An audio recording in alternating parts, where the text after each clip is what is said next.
We begin now the press conference with the coach. Please remember, same procedure. Comenzamos ahora la rueda de prensa con el entrenador. Recuerden, el mismo procedimiento. Antes deben identificarse con su nombre y medio y es una pregunta con intervención. Hola, mister. Victorio Calero en directo para Madrid Televisión. Mañana se enfrenta Tomorrow, once again, Real Madrid and Manchester City meet. One of the best games you can see in Europe. What are the keys for tomorrow? Well, it seems like it's a classico. Because we've played each other a lot of times over a lot of years in this competition. I think it will be an entertaining, equal game.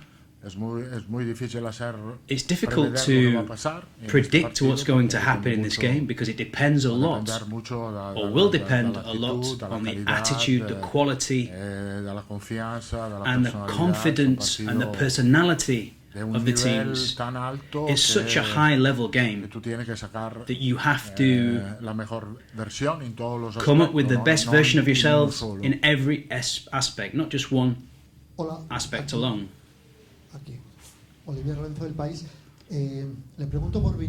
I'd like to ask you about Vinicius. Could you analyse his season so far?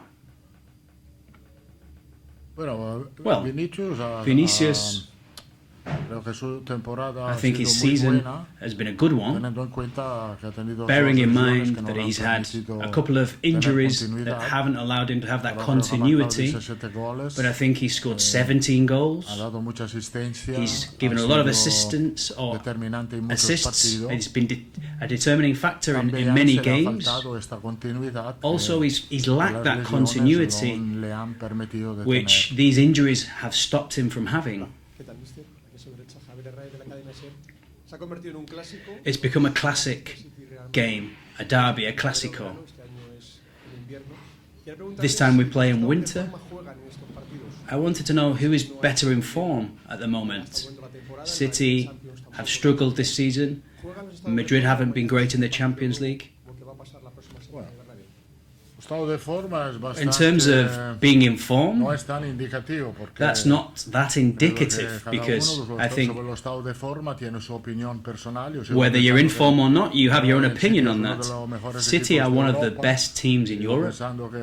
I still think that City have the best manager out there in this competition. So I still think that it's the most difficult game that we can face, whether they're in form or not. I think during these games, if you're not at 100%, you won't get the result. And it's the same for us. In that sense, I think we believe that we can be competitive despite the emergency that we have at the moment. Hi, Carlos. Carlo. Tomorrow, you could become the greatest legend, moving on to have 72 games in the dugout. If you look at the titles that you've won, are you still prepared to not go through from this tie and to suffer all the criticism that you will get from this? There's no doubt we're prepared, and I'm prepared, because of the history that I have behind me. Covers me well, but when you play in a knockout tie, there is a risk that things don't turn out well, and the risk is increased if you don't, or if you play against one of the best teams out there, against one of the best managers out there. We're prepared. Hi, Carlo. You have two managers with a great history. 5 Champions League for you, 3 for Guardiola.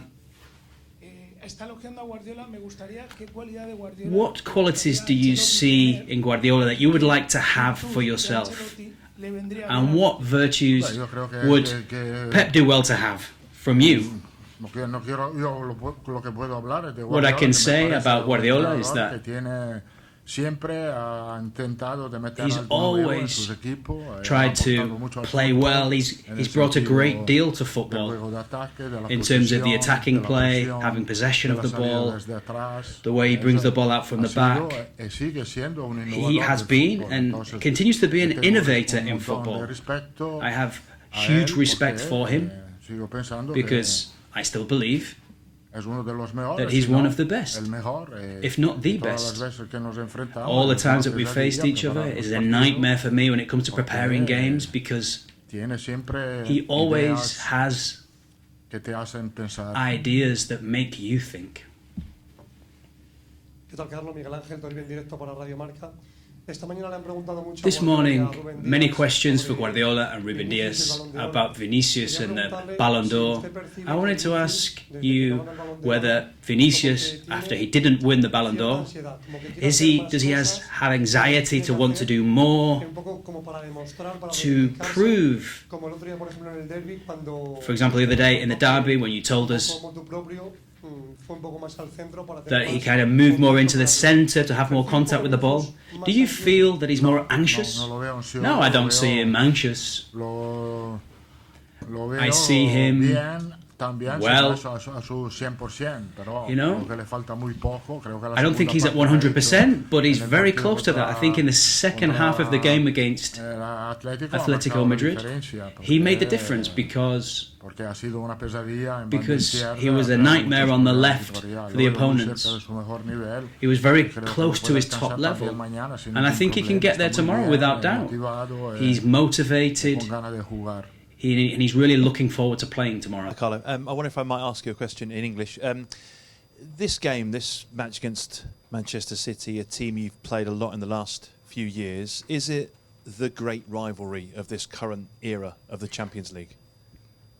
Yes, the most difficult rival, the most important rival, as I said, against the best manager. I think that the team that passed through this qualification has the possibility to arrive far in this competition, as usually was in the last year. The last 3 years who won this qualification won the Champions League. It maybe can happen also this year.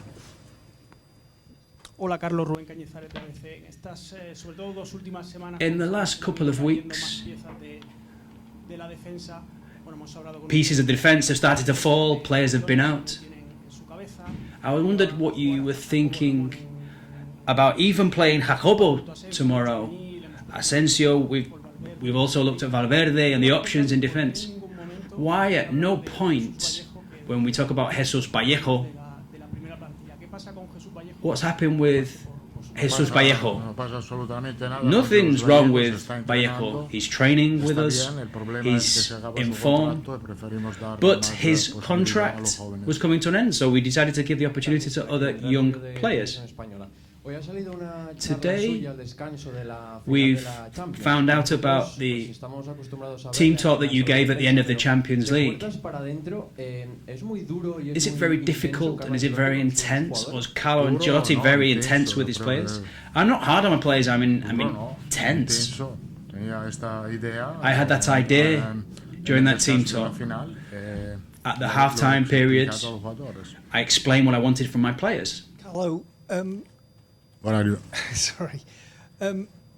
Neither Manchester City nor Real Madrid at times this season have played to their top, but Real Madrid is still top. Are you surprised that Manchester City have slipped away from where they've been and that Pep Guardiola has not been able to find the answer to their problems?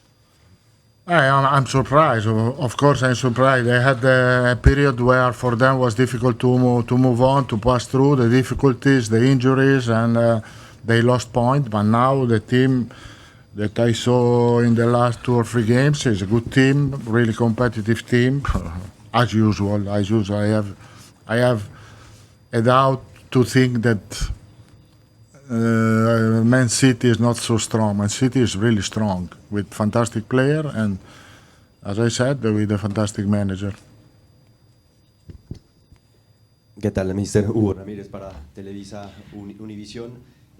What does it show, this, knowing that both these teams are so big, but also Manchester City have spent in this transfer window, and Real Madrid, despite their injuries in defence, haven't made any signings? What does that say about the philosophy of those two institutions? That each person has their opinion and has the right to do whatever they want to do. I can't add anything to that. Últimas dos preguntas, last two questions. Hi, Carlo. A question in English. Several months ago, Madrid collectively took the decision to boycott the Ballon D'Or ceremony in protest at Vinicius Jr. not winning it. I mean, you're a manager who commands respect around the world. Real Madrid are a club that commands respect around the world for their status and what they've achieved. But having had time to reflect on that, do you feel that was the wrong decision to boycott the event, and would you do things differently?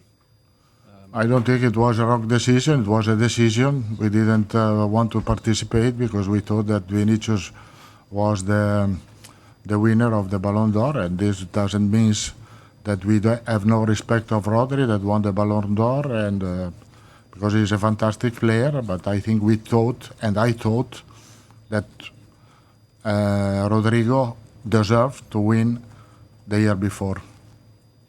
Última pregunta, last question. Dario Araujo para Caliente TV. La historia nos dice en los últimos años que The story of the last few years of when Real Madrid go through against Manchester City, they win the Champions League. What? Is it a motivation to face Manchester City, or is it a headache? No, it's always a headache to face Manchester City. The reality, the time we went through against Manchester City, or the times that we have, we've won the Champions League. And I think, as I've said, I'm convinced that the team that goes through from this tie will go very deep into the competition. And that's why it surprises me that we're in a playoff. If we play this playoff, City and Real Madrid, it's not UEFA's fault, it's our fault for being in this position. But it's a little bit surprising that we have to play this game, which could be a semi-final, a quarter-final. And the surprise is that we're facing at this moment of the season, but it's only our fault that we're in this position.